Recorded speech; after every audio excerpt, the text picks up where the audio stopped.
In this video, we're going to focus on how we can clean up the items here. So you can see here we have this here if we keep on searching for it. And if I put in this now, you can see instantly it removes the old elements and replace it with a new element. And if I do here another one, 5J, absolutely stunning and beautiful. So let's start to look how to do this. So let's start to look at how we can remove the div elements after adding the values from the API.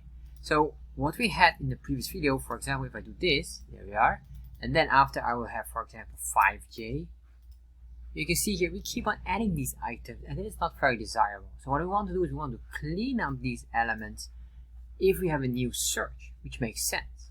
However, let's first remove this hello text here, which is in our div, and then we're going to scroll down here, and what we need to do is we need to have this specific text div, which is the ID of our item here, the div, basically, where we insert every time our new item. So what I'm going to do is I'm going to cut out this, and I guess we can even remove this one here, but I'll just put it as comment out, and then this here we don't need as well.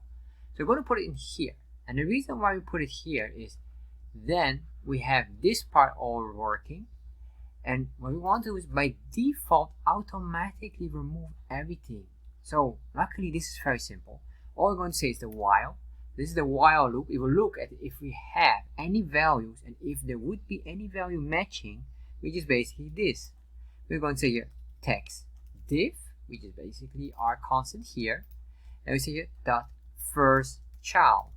So do we have any first children elements within this text div? If this is the case, and as long as this is the case, what we want to do is we want to grab here the text div, and say dot remove child, and the remove of the child will be based on this here.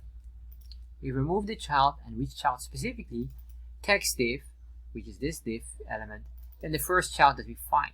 So every time you find the first child, yes, delete, and then it loops again through it until there's no more first children. Save this, refresh, and now if I say KL, alright, now if I say 5J, alright, and if I do PR, and there you are, you can see it keeps on showing now and deletes everything else in there. Absolutely phenomenal, and that's basically how we can do that.